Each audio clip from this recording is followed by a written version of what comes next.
people want the truth, not just in journalism, but everywhere. And they want to see brands that are open, that are honest, that, are willing to take a risk and be vulnerable in some sense.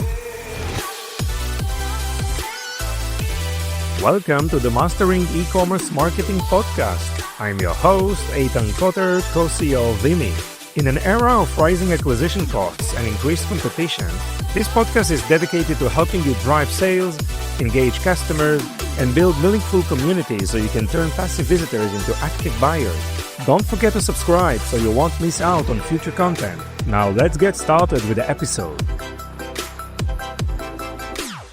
Welcome back, listeners. Today's guest is a full-time founder, Emmy-winning storyteller, and one of the sharpest minds in the intersection of video, AI, and marketing, Justin Ware. Justin is the co-founder and chief revenue officer at Camcorder AI, a platform that's revolutionizing short-form video creation with the power of AI. From building award-winning content in his early days as a journalist, to selling his video marketing agency, to leading innovation across the nonprofit, education, and tech worlds, Justin has always been ahead of the curve. In this episode, we explore how AI can actually make video content more human, why authentic storytelling still wins, and what it really takes to build a company people believe in. Whether you're a creator, a founder, or a marketeer, Justin's insights are going to change how you think about video and entrepreneurship. Justin, how are you? Welcome. I'm doing very well, Eitan. Thank you very much for having me. It's a pleasure. Justin, before we dive into the episode, I'd like you to think about like 3 words that are most important to you. It can be in your personal life, your business, your beliefs, and why. Yeah, that's a great question. I think a really nice way to frame things up. It probably didn't take me too long, when you asked me to consider those 3 words. So I think the first one that comes to mind is honesty, right? And, I throw the term authentic and authenticity around quite a bit because it's a big part of what I believe and what we do. And I think really what it boils down to is honesty. Honesty has always meant a lot to me, right? And I think it's a very important trait in everything from elected leaders to business leaders to your colleagues to how you deal with your family and your friends, right? If you're not honest, that leads to many problems down the road, right? So I think honesty is incredibly important. I think fairness is also important. Fairness would be my second word. I just think, understanding, there's a balance and there's things that we all have to give and take, and that's how society works. And fairness is part of that. And then effort is the last word. Hard work, I guess. That's 2 words. So I went with effort instead. And I think effort makes more sense, right? Because, are you really putting something into what you're doing, right? Are you really giving it your best, or are you just trying to get through with the bare minimum, right? So I think those 3 words, honesty, fairness, and effort probably are what I would hope people would say about me and what I value out of people in the world. Yeah, it feels so natural when you say these words because the way you speak, the way your overall energy, right, just reflects those 3 words. So really, thank you so much for sharing that. And I really loved, inviting you to the episode because I'm all into video as well, as you know, and it's going to be a great exercise to share notes and explore what's happening right now. And you mentioned authenticity, and it seems that everyone talks about authenticity, right, in content and storytelling. What's authenticity for you these days, Justin? Yeah, I mean, I think it is a matter of just living honestly, right? Using honesty as sort of a guiding light in everything that you do. And, we are an AI company. So we are an AI video company at Camcorder AI, which means we're obviously applying AI in a lot of different ways. Some of those are generative content, right? But I think there's a difference between, honestly using AI in a way that sort of enhances content versus simply generating fake avatars and pretending those are real people. For example, I've seen a lot of companies right now that are doing avatars and doing like generative AI for UGC, which is interesting because, UGC is user generated content. So if it's a generated avatar, then really you're just kind of taking the user out of it and it's just GC, right? And I think what people connect with is the realness. We know there's a lot of demand for generative AI, especially around brands and agencies. Like a large majority of people who are leading brands and agencies are trying to find more ways to apply generative AI. But at the same time, you've got consumers, the majority of which are saying, I want to see real people. Especially if you're telling me the person is real, I want that person to be real, right? So, with Camcorder AI, what we're doing is we're saying, well, look, let's find ways that we can use AI to get rid of the things that we don't want to do, right? It's that old, There's a meme that I think is based off of like a newspaper clipping that says something along the lines of, I was hoping that AI would do the dishes and laundry so I could write poetry. Not AI would write poetry so I could do the dishes and laundry, right? And I think that's what we're aiming for with, our vision and what we're doing with Camcorder AI is saying, okay, let's eliminate logging. Let's make it so you can easily draft a storyboard.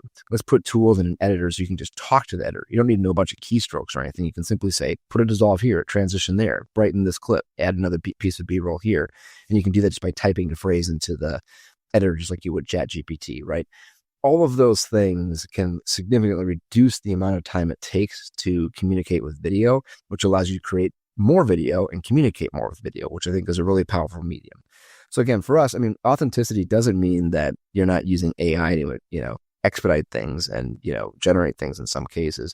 But I think it should be something that allows you to be more authentic in your video storytelling and how you're communicating. Yeah, so as I understand, the focus is just helping you out with the operational preparation, research, editing side of things, right? That's right. Absolutely, yeah. And just focus more on improve efficiencies in terms of timing, cost, increase capacity, right? Which is obviously very, very important. But in parallel, maintain that authenticity level that is very, very important and what consumers are demanding. That's it. That's just it. Yeah, if we're making ads to target consumers, we should probably be more focused on what the consumer is doing versus on the zeitgeist or the trends in the agency world, for example. Yeah.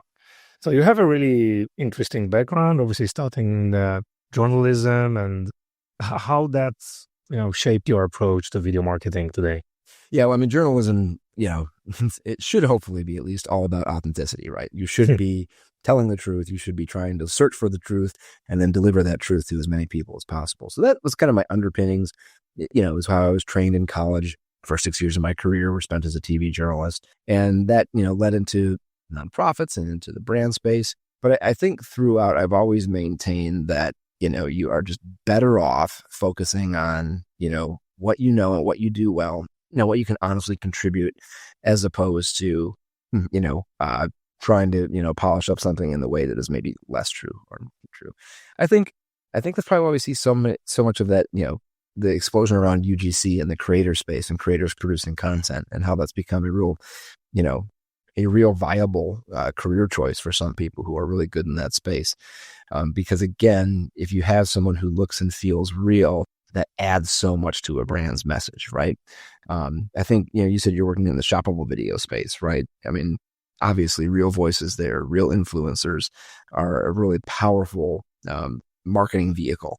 And video is a great way of delivering that. So, I think, again, going back to my early days and, in journalism and being all about sort of the, exposing the truth and delivering the truth, to now where it's like, well, people want the truth, not just in journalism, but everywhere. And they want to see brands that are open, that are honest, that, are willing to take a risk and be vulnerable in some sense. I think brands that, are really themselves and really develop a personality and maintain consistency around that personality are very successful in their marketing. And I think authentic video is just another really good tool to deliver that realness that brands need to communicate and resonate with audiences. Yeah. Interesting. So for brands out there listening to our episode right now, just deciding to zoom in and be more focused around video as a marketing tool, what's the strategy that you will implement, with new brands or trying to launch marketing campaigns on videos? What are some of the video types, amount of content? What is the overall strategies that you usually have in place? The first thing I would do for any brand is think about how we can open a window into their day-to-day, right? Their daily operations. Some of the best content I've seen, whether it's from a major Fortune 100 or a small DTC startup and everything in between, is when the founder is out and available. And again, I don't want to overuse the word vulnerable. I think it might have a bad connotation to it, but just they're real. They're themselves, right? Yeah. It doesn't work for every brand. Sometimes you have really good leaders who are not great in front of the camera. So there's other ways to do it.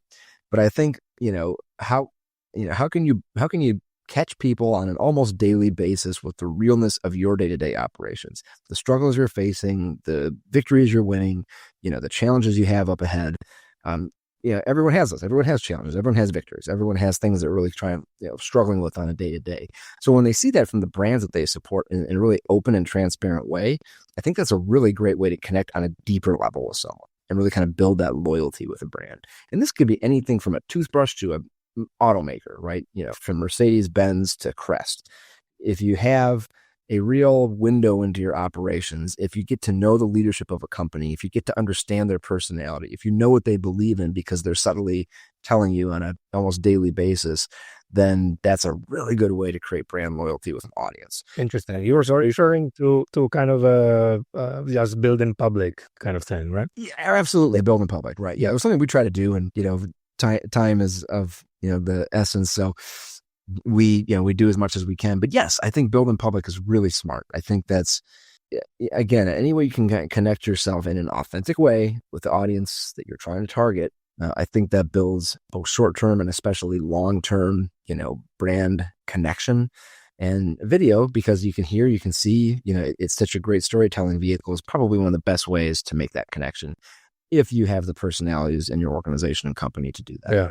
Obviously, these videos are less on the editing side of things, right? More just up in a camera just to deliver a few updates and messages. And if it's too polished, it just lose focus and lose attraction, right? So it needs to be really, really simple and just showing real life experiences. Well, yeah, I think so. And I also think, both and, right? I mean, I've built companies around really that, sort of grassroots of authentic amateurish video, right? And, a previous company, we hired college students to produce, scores of video for an institution so that every day they had new content going out to alumni and prospective students.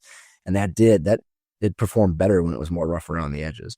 But I've also seen some really good, like 5-minute, almost like mini brand documentaries, right? Talking about the founder and how their mother got them involved and inspired them to do this. And, in that case, it was pretty polished. It was fairly high end. So I think you're right. I think, the more believable, rough around the edges is really good. And there's no reason not to post something just because it isn't polished. But at the same time, I think it's the message and the intent behind the content and that authenticity that really matters most. We are still on the short form vertical type of videos, or maybe you want to address also some of the 16:9 types of video, which is mostly YouTube, mostly long form.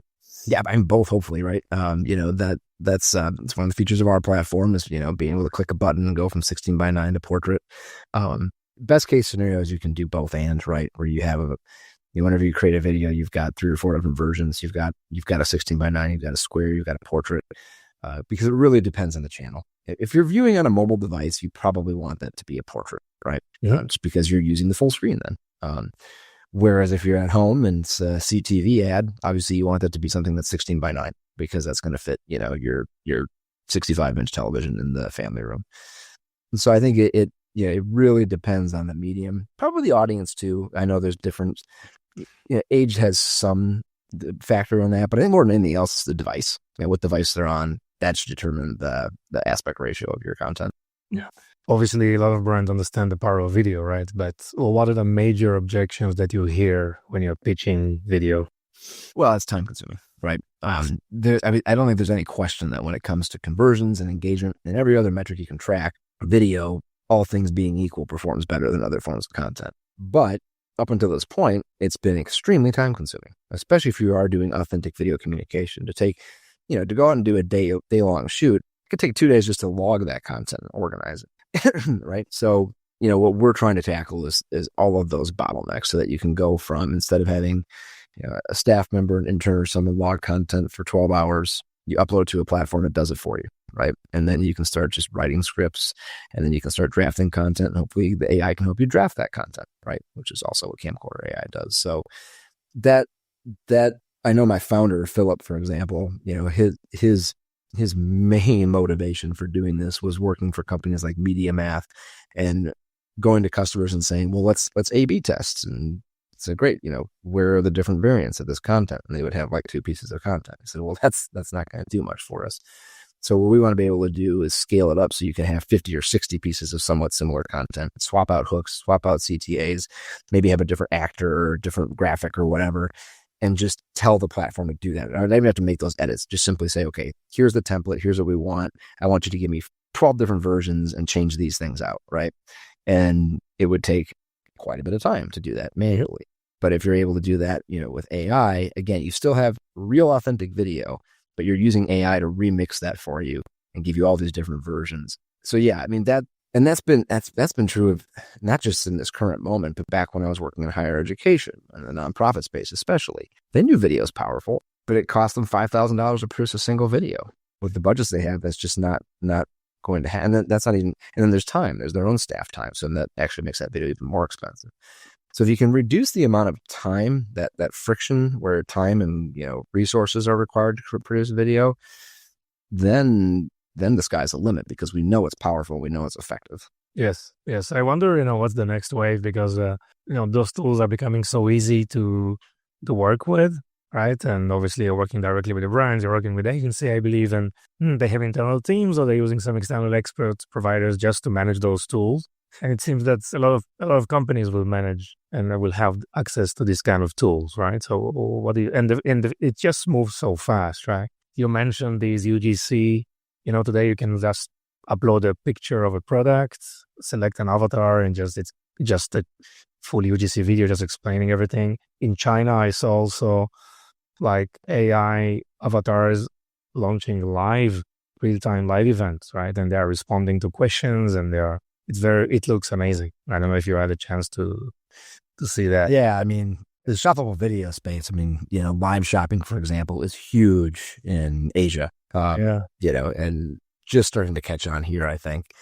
So it'll be interesting to see what happens with that, and like how much of it will be automated with avatars. I just keep going back to consumers. Like I said, when consumers are polled, the majority of them across every demographic, this is not like, old versus young divide. Gen Z is no different than Gen X or boomers in this case. If something is presented to them as a real person, they want it to be a real person, right?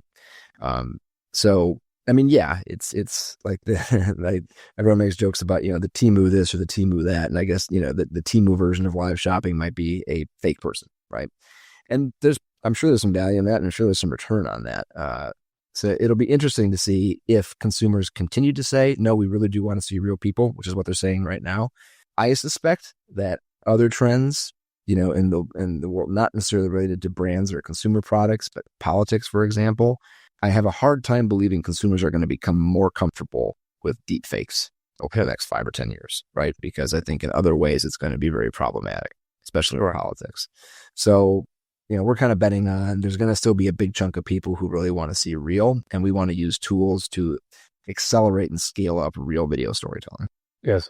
I mean, one of the key, I think, things to understand is that we talked a lot about specific video, how to craft it, how to create storytelling around it, how to quickly edit it. But there is a content strategy that is like, if you zoom out, it's related to the stage of the company, which phase are they in their launch cycles, right? If they're launching a new product or themselves, they're a new company, what kind of content they are producing on an ongoing basis, which makes sense, right? So, I mean, obviously, when you're just starting out, you cannot just push products all day, right? You need to create some kind of a relationship building. What are your thoughts in terms of this, like higher level, more holistic view on the overall strategy, just totally related to the life cycle of the product or the company itself?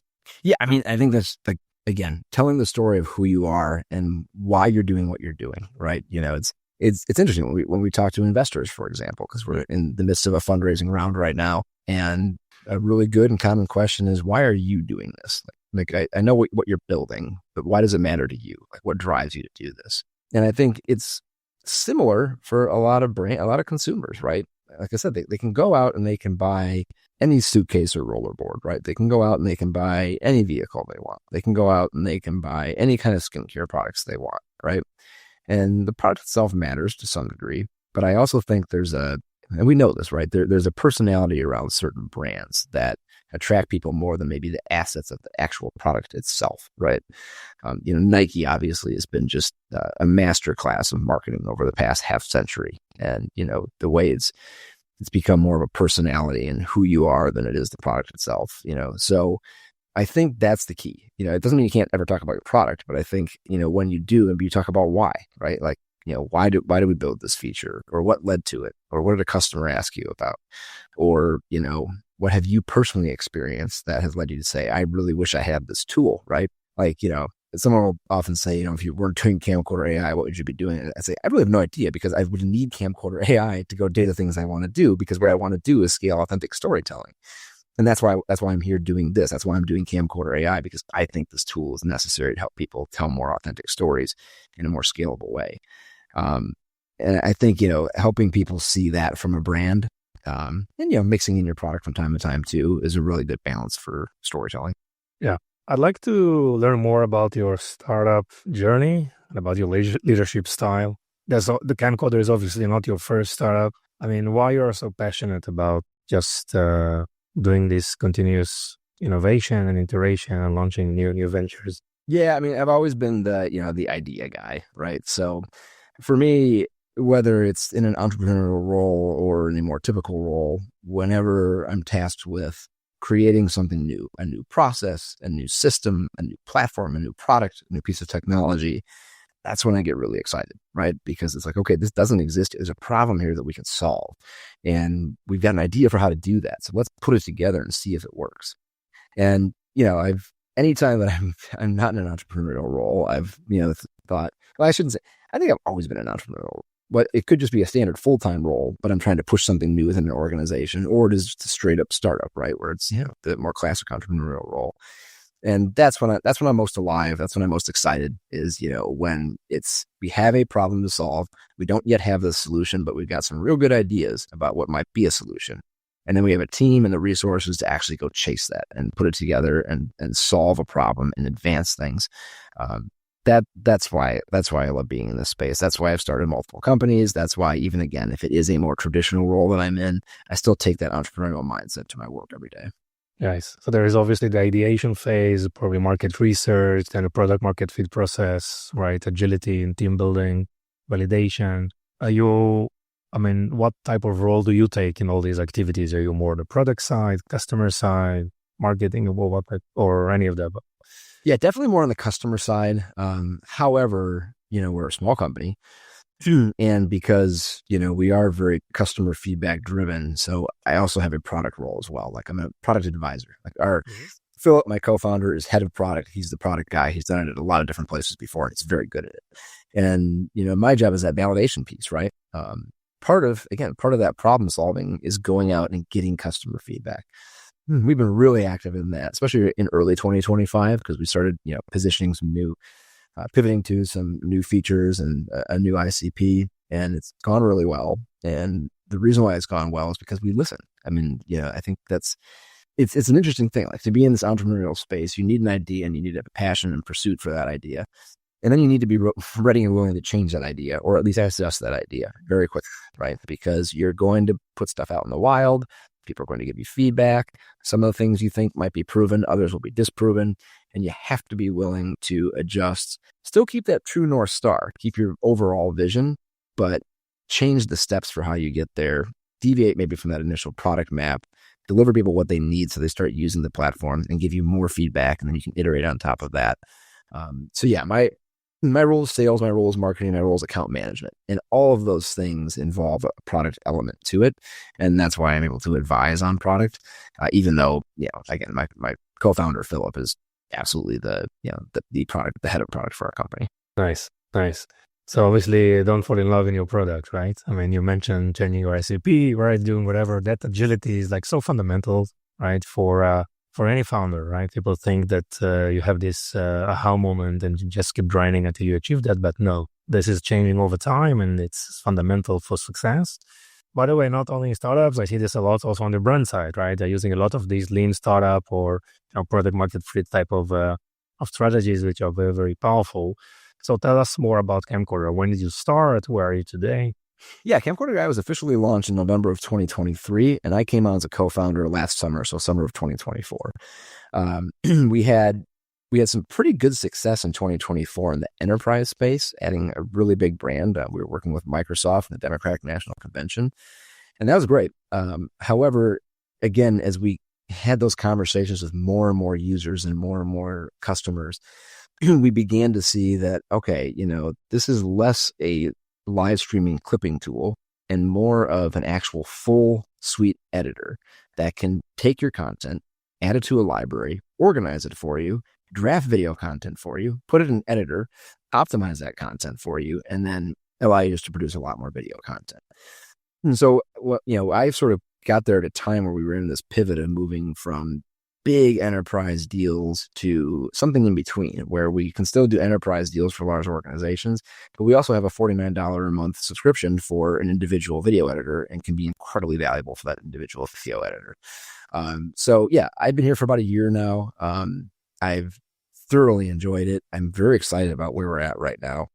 We're in this fundraising round, and once we close that, who knows, right? I mean, this is the type of thing where, again, we'll be able to do everything that, like CapCut, which at the moment is not doing so well because of their terms of service. We can do everything CapCut does, plus everything like a Air.ink or a Recharm or a Coactive, like a video library tool does, all in one platform for less money than what those platforms do. So, that's sort of our journey, is starting off as like this, thinking we're going to be this big enterprise solution for major news organizations and big brands right out of the gates. And the funny thing is, we probably will still get back to that. Like once we get a really strong base of support, and once we add more and more features, there's no reason you couldn't build a plugin for Camcorder AI and drop it right on top of Shopify or Amazon or Ravel or something like that. And we could be really valuable in helping brands spin up video content across those platforms. But at the same time, we can be great for a boutique creative agency that just needs to really organize, the content for 10 different clients and scale their video and double their margin, right? Because they're not spending as much time they're just not spending as much time creating video content. So that's kind of been the journey, and it's been interesting. Like I said, that flexibility of going from, we think we're this, well, maybe we're not, maybe we're this, and now maybe we add a little bit of this, and here we are, and it's better than we could have imagined a year ago. It's a good spot to be in. Yeah. It's interesting because it sounds very similar to our journey as well. I mean, we started with very large enterprise customers. They're still on our backlog. And then we launched this SaaS, kind of a long tail, as you say, 49, 149, 299, right? And it's like a different beast, right? A different marketing, different type of customers. And it's more product-led growth. It's more like self-service onboarding. It's like the whole culture of the company needs to adapt. And it was a really, really interesting process. And today we are in Shopify, and it's really sounds similar. I totally understand why you did this move. And first, wish you all the best and good luck with the fundraising, and obviously, smart use of money thereafter. So yeah. So how do you go to market with Camcorder? Yeah, I mean, it's like you said, it's that cultural shift within a company going from enterprise to the sort of, subscriber model. So we've still been doing just a lot of warm connection, outreach, thought leadership, sort of organic content marketing. And that's led to some nice early growth for us, especially after the release of our new features in spring of 2025. And then, once we get to the point where we're more well-funded, then we do more of a broad scalable marketing strategy, right? And do a lot more of that cold outreach, get ourselves out in front of, Facebook audiences, AdWords, things like that. So, it's still very one-to-one. I mean, it's almost like an enterprise strategy to get us rolling with the subscribers, and then word of mouth. We've had a lot of, the good thing is when people use our platform, they love it. So we get a lot of word of mouth. Like a lot of times we're getting new leads in every day from current users who have said, hey, I talked to this person. They need what you have. Do a demo for them, sign them up, that type of thing. So very organic, very grassroots at the moment, right? Very bootstrapped still, because this is our first fundraising round. So we are still very bootstrapped, and growing that, incrementally.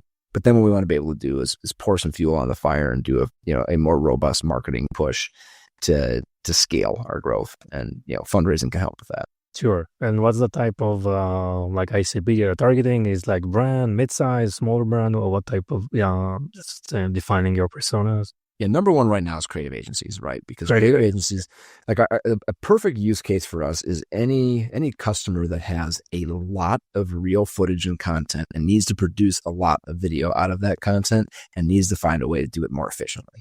So obviously creative agencies are a perfect fit for this, right? Just our library tool alone, some creative agencies are buying it just for that tool because, when a client comes back and says, hey, creative agency, do you remember that shoot we did on Venice Beach 2 years ago? And there was that woman running with the German Shepherd on the beach. Can you find me those clips? Mm-hmm. Well, I mean, that could take a whole day to uncover that if, it's not top of mind, you don't have a good structure. But with Camcorder AI, you just simply type Venice Beach, woman running on beach German Shepherd, and all those clips will appear within a matter of seconds, right? So for creative agencies, we are a slam dunk. We will increase their margin, period. Just plug us in right away, and you'll find a way to save time and money. Then we do want to move, into the brand space. We do have some smaller brands, like some DCC organizations that are using us as well. And, again, as we spin these up and things become more automated, that's when we feel like we're ready for that enterprise play, which is now essentially, right? We, once we have funding, we've got all the foundation for those tools built. Then we can move into the big brands and be their video engine that, can take them from maybe, 5 or 10,000 pieces of content per month to 1 million pieces of content per month. Mm-hmm. Mm-hmm. Wonderful, Justin. Super interesting. So how people can find you and Camcorder? Yeah, camcorder.ai. We are online there. I'm on LinkedIn. And if you search Justin Ware, especially if you search Justin Ware and Camcorder, I'm definitely going to pop up. Those are probably the best two ways. I think LinkedIn and our website itself. Drop me an email. I'm justin@camcorder.ai. So, feel free to ping me if you have any questions, comments, or want to talk about things. Perfect. Anything else you want to add? No, I just really appreciate the conversation. Great questions. And, it's always fun talking with fellow video experts in the space. Great. Justin, I wish you all the best. Good luck again with fundraising, and keep grinding, keep it off. Okay, amazing. Thank you. Thank you for listening to the end of this episode. If you found this episode valuable, please subscribe so you won't miss any of our future content. And if you could share this with just one person, it would make all the difference. Are you looking to accelerate your sales with the power of shoppable video? Explore Vimy, the video commerce platform that includes live shopping, shoppable video, and social commerce capabilities. Visit Vimy at www.vimy.net, that's VIMMI.net, where you can start with a free-for-life package. We appreciate your support and look forward to bringing you more valuable insights in our next episode.